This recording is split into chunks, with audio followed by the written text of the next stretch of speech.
Well, hello, Young and the Restless Daily Recap fans. Today's daily recap is for Thursday, October the 20th, 2022. Thursday, October 20th, 2022.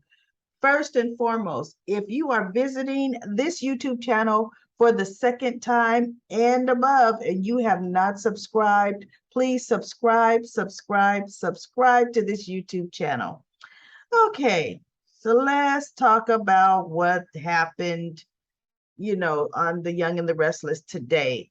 Today we had um Phyllis, Ashley, and Nikki meeting at Nikki's house. Finally, not in public. Finally, not at society or Crimson Lights, or at the park.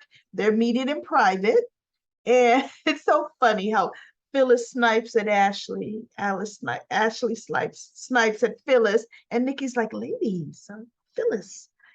She tries to mediate. It's so funny. But they bond over their common goal. And Phyllis and Nikki are telling Ashley, look, she needs to, get information out of Tucker. And don't make it too obvious. Just, make him work for it. Play hard to get, and then he'll try to pursue you, and you'll be able to start getting information. But if you make it too easy, it won't work. So Ashley's like, look, I can hardly stand to be in the same room with the man. Oh, I won't make it easy. So Ashley has her little assignment, and the funny thing is Ashley wants to do that assignment. She likes playing coy with Tucker. She really does. And she ended up bumping into Tucker at society because Tucker and Victoria had talked earlier. Victoria was there picking up her takeout. And Tucker says, please, Victoria, sit down, sit down. And he's trying to be his smooth, normal self. And Victoria is trying to get information. They're both trying to get information out of each other slyly. And Victoria's pretty much letting her know, you know what, Tucker, she doesn't trust him. And Tucker says, oh, I know, you're very formidable. Lot like your father. Uh-huh. And Newman's been making a lot of acquisitions, I see. And, so they're just back and forth. And, she's trying to find out, well, what are you doing here? And he goes, no, I'm here to reconnect with my family. And then Victoria's like, oh, and Ashley, of course, I heard that. It's too bad you didn't find out that if she was even home before you landed a helicopter in a private family event. And he's like, yeah, I could have did that better. I could have planned that a little bit better, but it's no skin off his nose. He doesn't care. And so pretty much, the cat and mouse, yeah, it's enough. They both kind of have enough of each other, but they both are feeling each other out and looking at each other. Tucker's thinking, I think it's Victoria that's trying to, and Newman Enterprises that's trying to poach on my territory because he thinks that's his territory, right? Chancellor Winters. So then that's when Ashley comes up. Victoria's gone. And Ashley's like, she's ordering takeout. She's coming for lunch. And Tucker's like, well, listen, why don't you join me for lunch? And she's like, you already ate lunch. You should be full. And he goes, no, but I would love to make up, arriving late last night. I would love to sit down and have lunch with you. So she looks at him. She says, I'm here, you know what? And I'm hungry. So fine, I can eat lunch with you. So she sits down and he goes, ooh, goodness, I am stuffed. So she looked at him like, I told you weren't even hungry. And he goes, but I could eat a whole something, ship or 5-course meal, something, he says, just to have lunch with you. And she just looks at him, and he's such a smooth talker. So they go back and forth, back and forth. And the funny thing that Tucker tries to do, he brings up Dominic, their shared grandson. He's like, Ashley, what I really want to get to know our grandson, see. He goes, I would like us to take him to the park and just, get to know him. She's like, cut the crap, Tucker. She's like, that's not about to happen at all. No. She goes, as a matter of fact, look, lunch was fun. Well, she didn't say fun. She goes, I entertained you for lunch. Lunch is over and I'm leaving. So she gets up pretty abruptly, not mad, but like, you know what? I'm done eating. I have nothing else to listen to you smooth talk about, and I'm out of here. Ashley just walks on her merry way, and he's watching her walk away. Like, yeah, I'm getting her. She's almost back. I already know. She playing that she want to walk away. She don't really want to walk away. He's just sitting back like, yeah, I made some headway here. I'm surprised they didn't have Abby there coming in pouting, saying, what are you doing sitting here with him? This. I mean, you know how Abby is. So that was that scene. And then we have, I think I talked about Diane. No, Diane comes walking in and she is telling Jack, Phyllis has poisoned your head. You and I had gotten close, and now, because of Phyllis, you're letting Phyllis and Phyllis. Oh my goodness, she said Phyllis's name 10 times within the span of 2 minutes. Don't let her ruin all the ground we made. And Jack is like, you know what? Look, bottom line, Diane, we hadn't made that much ground. I was tolerating you for the sake of Harrison, Kyle, and Summer. And yes, when they brought up the coincidences with the Bentley and all of that, and then Tucker showing up, she goes, yeah, this definitely opened me back up to some reservations here. Yeah, I have to no, but if truth be told, they were there anyway. I was just choosing not to look at them, but you know what? I'm looking. And bottom line, I don't know what to believe. But Jack, we have this and we meant to. He goes, Diane, you know what? And the way you danced around answering the questions and the way Tucker danced around answering questions, you know what? I'm just cautious. And she was like, but Jack, and he goes, I have work to do. And he turns away from her and he sits at his desk and he starts looking at his papers, and she's just like, but he was her champion. He was on her side. So she walks out the door, closes the door behind her, and Phyllis is sitting on the desk right outside Jack's door with her legs crossed, and she is just smiling and she's like, what, just egging at her, right? And Diane is like, Phyllis, and she goes, no, Diane, this is all you. See, Jack's starting to doubt you, huh? It's not like it was, is it? All you. And just so you know, Talia Morgan, she's back in town. Mm-hmm. Back in town. She's still looking for information. And Diana's like, so Phyllis just snipes her and not yelling at her. See, before they were having Phyllis over the top, just being ridiculous. Phyllis just looked at her and said what she had to say and said, it's all gonna come out. And she just walks away, quietly, like, I don't have to do nothing. And Diane is like, so now Diane walks back in Jack's office. Jack, I've got something to tell you. I haven't been honest. I have to tell you about my time in LA. And Jack is looking up like, what? What could you have to tell me?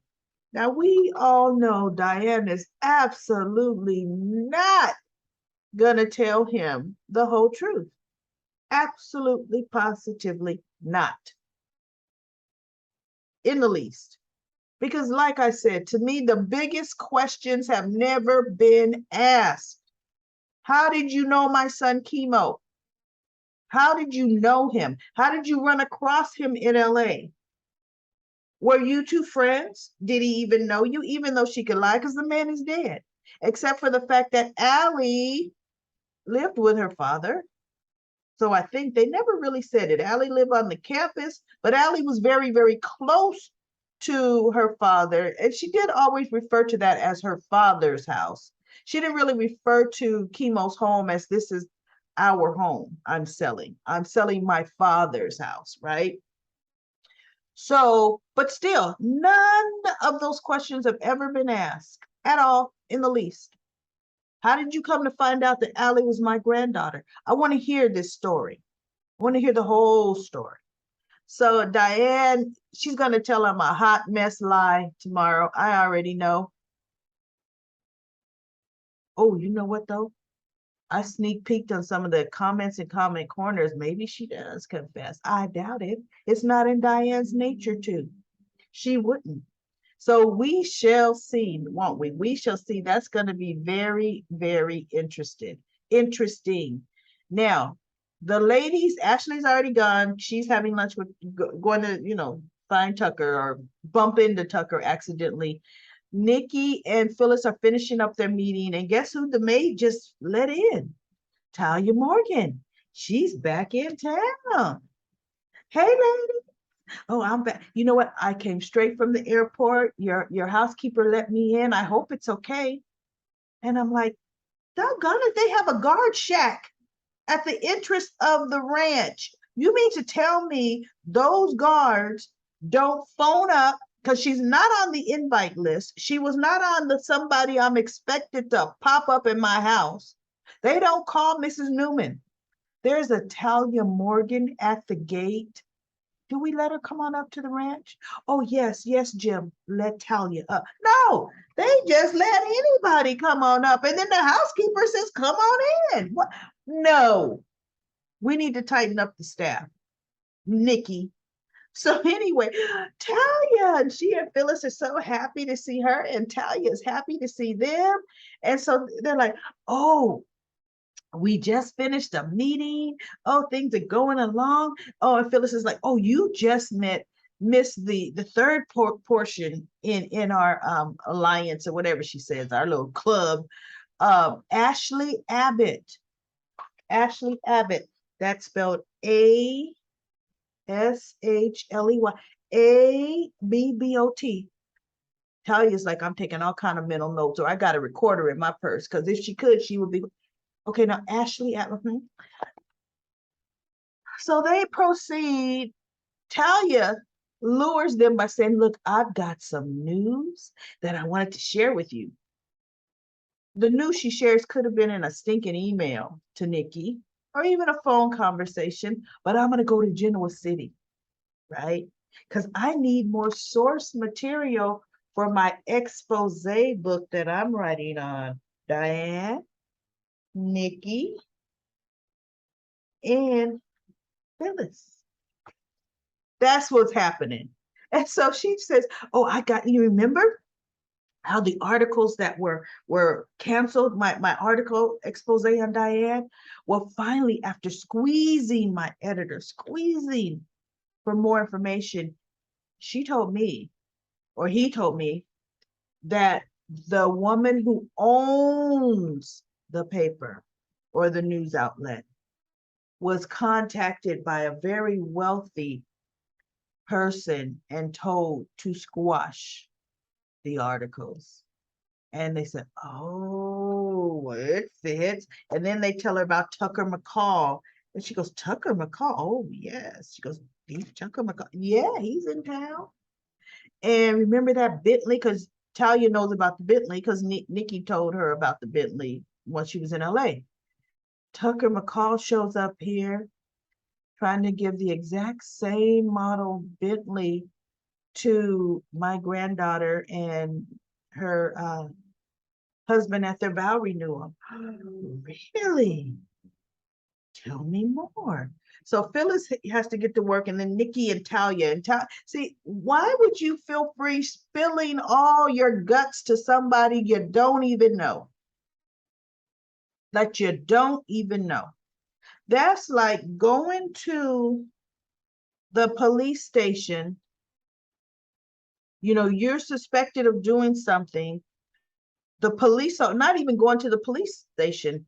The investigating detective comes to you and said, listen, off the record, tell me about this.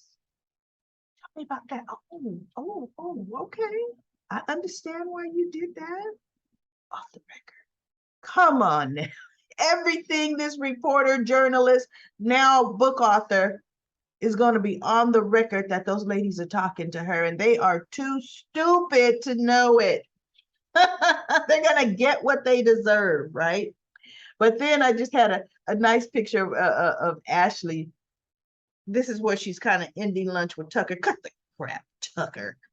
You know, and he's just sitting back like, Ashley, Ashley. So that was basically it. We really did not have, oh no, that was not basically it. The next thing is, guess who pops her way up to Noah's nightclub? Now, mind you, this is daytime, early. Club don't open till night. At Audra. She comes walking in. I know her. And he's like, Audra, what are you doing here? You know that deal that I'm working on with consulting is not going too well. And he's like, you know what? Sorry to hear that. But why are you here, Audra? Why are you here? And he says, she goes, oh, you mean, why am I here? A place where I'm not wanted? I see Noah should have said, you know what? Here's the deal. I'm not playing these games with you. You already know I told you to, because he said, you're supposed to be keeping your distance. Well, I needed a nice, tranquil place to think. And my whole thing is, for one thing, don't come here because I want you to keep your distance from me. We are not friends anymore. He did say you could go to society, you could go to Crimson Lights, right? And so she's like, but I missed you, and I feel we have resolved issues, and the only reason you're this upset, at being around me is I know you have resolved issues as well. And he goes, let me tell you, what you tried to do to Allie, I'm not having it. And she looked like, what? He goes, oh, Audra. I think this is like, cut the crap. You tried to make her feel insecure about our relationship, which absolutely you're wrong about. And he said, you cause chaos and mess wherever you go. And I do not want you around me. And she's just,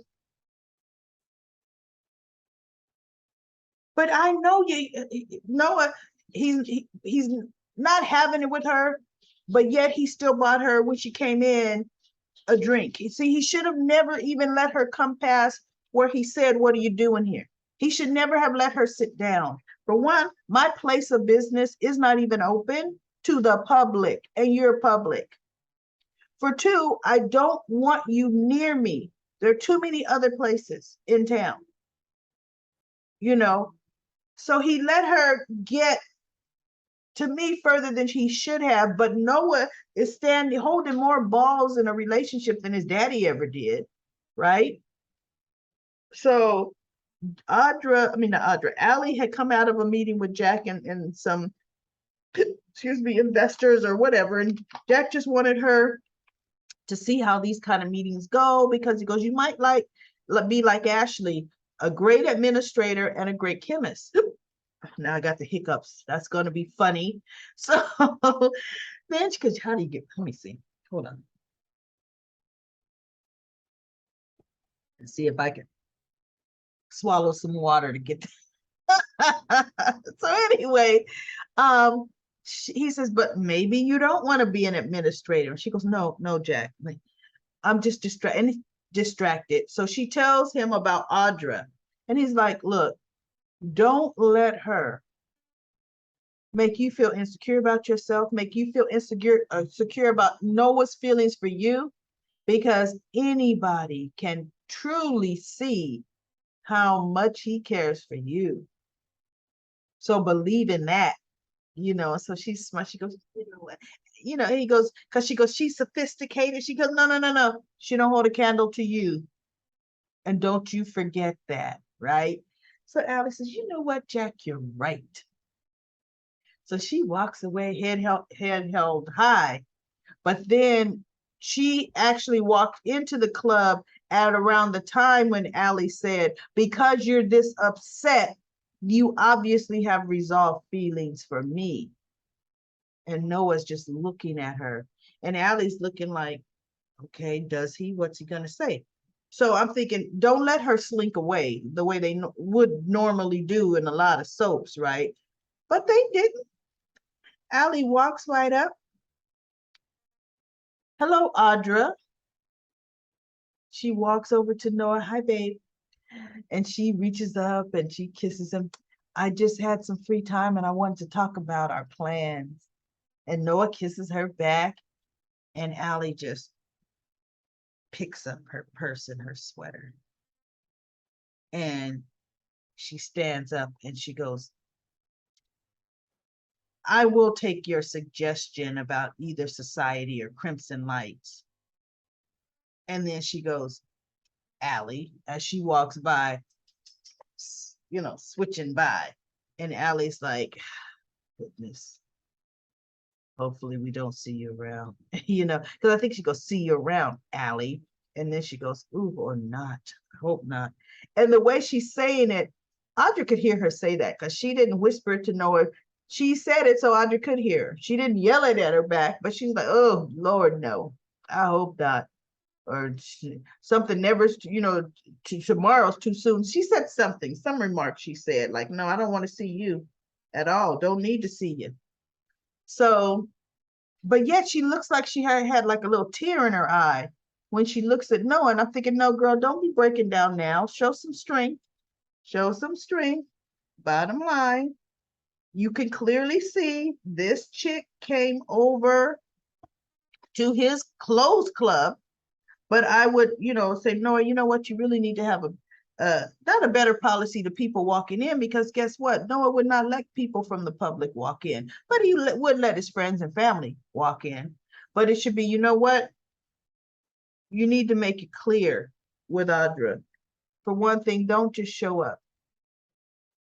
You know, you said you told her to keep your distance, but, you know, obviously she's not listening. So I think you need to be a little more plain out, you know, make it, just spell it out for her, because Audra is trouble and you can see she's trouble.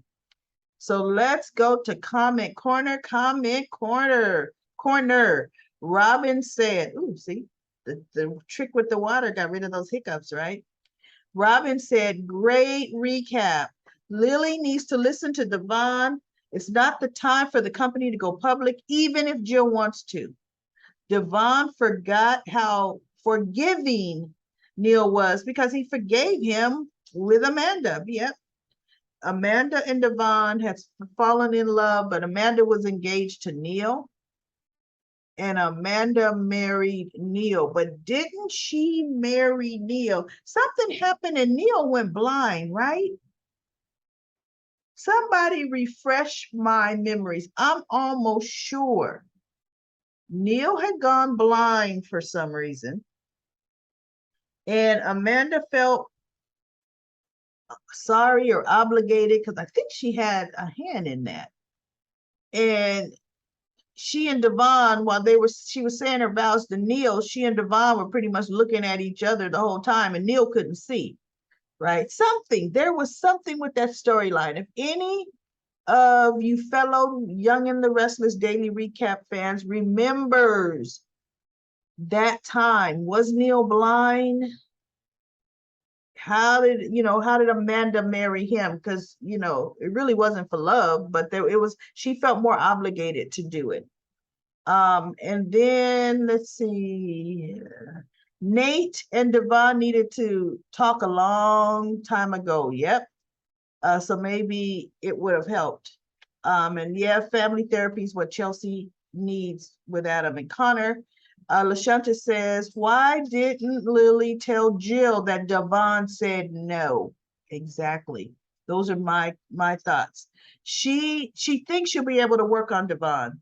He needs to put her in her place. She is with her naive self. Devon never wanted to merge in the first place. He really didn't. Lily pulled on his family hamstrings for him to merge the companies together. And then to just go now, let's go no. It was Lily, and Lily was the one that stood up for Nate. Devon needs to buy his company out. Nate's a hater. And when he starts working at Newman, everybody's going to know who the CEO is. Exactly. That's exactly what I was thinking. Tucker is smart. He knows it's Vicky. A snake knows another snake. Nick and Sally are a non-factor. Nick is trying to get under Adam's skin more than anything he is. You would think that after he say faith twice, he wouldn't step on his toes, but Nick doesn't care about Adam, never did. Let's face it, they've always been jealous of Adam because Victor accepted him, but they never did. No, they never did. Nikki nor the siblings never accepted him. Nikki worked on Victor because he treated Adam better than he does now. You know what? I don't think Nikki really worked on Victor. Victor is Victor. Victor likes you if you're doing his bidding, if you do what you want him to do. Victor doesn't like you when you go against the grain. Victor's been out on the outs with Nick so many times, and Nick has been on the outs with him so many times that's just that back and forth. And it's the same with Adam. Right now, Nick is on the end, not really doing an ounce of work, really. So he's Mr. CFO. No, he's the COO. And then Dito says, Medora says, if Nate thinks he'll have free run at Victor Newman's company, he's sadly mistaken. Victor will remember how he stabbed his family in the back, and he won't trust Nate. That is so true. He is not going to trust Nate. You always, thank you, Dito. Dito said, you always do a great job on the recaps. I have to tell you that I can really predict that Audra is going to get on my last nerve. Me too. LOL. The way Daily Recap Lady, LOL. By the way, Daily Recap Lady, I can't wait to hear your comments about Friday's show. Did you look ahead, Dinos? And now you're trying to taunt me with it? No. I can't wait either, but I have to wait. Anyway, I have to wait till it comes out on Paramount Plus. So now, let's see. It seems that the GC water has something in it, and people are just making all kinds of confessions. And Lashanta says Audra's trouble. Noah told her to keep her distance, but she's gonna do what she wants. I hope Allie doesn't get insecure, but I think so. And Dito says, Lashanta, I don't think Allie is going to be very insecure. I think she says that Noah needs closure with this Audra. The problem is that Audra's not seeking closure. I think Allie can hold her own, and most people don't give her enough credit. She thinks no one needs closure. I don't think she thinks no one needs closure. The only person talking closure is Audra. We need to talk about our feelings. We need closures. No, we don't. We were fine. Because had you not taken this job in Genoa City, you wouldn't be here. So we don't need closure. We had closure, and like Noah's like, look, when we ended things and walked away, that closed it, right? And LaShanta says, uh, I hope Allie don't be insecure because I like her. I don't like, I don't see why Noah needs closure. It's obvious that she wants. Yeah, it's obvious that Allie wants closure. Uh, she doesn't want Noah. She wants to be messy. Um, Noah said that she is toxic. So he needs to put his foot down. He really, really does. Well, I agree with you. But the conversation they had could be something different to each one of them. For Noah, it could be closure and the reminder of why he walked away from such a toxic woman. For Audra, it could be the opportunity to get payback on Noah. I think Allie is going to be surprise us all. We shall see. We shall see, but it's going to definitely be a lot more hot mess going on with that situation, period. Because Noah, when he came back to town, he was just so, I want to say, borderline depressed about his life, about, the breakup hit him really, really hard. So something major really happened. So we shall see. It's not over for Noah, but what he does know is he doesn't want Allie anywhere near him. He needs to really enforce that. So that's it. And I cannot wait for Friday's episode since Dito's taunted me with it. So let's see what happens on Friday's episode of The Young and the Restless.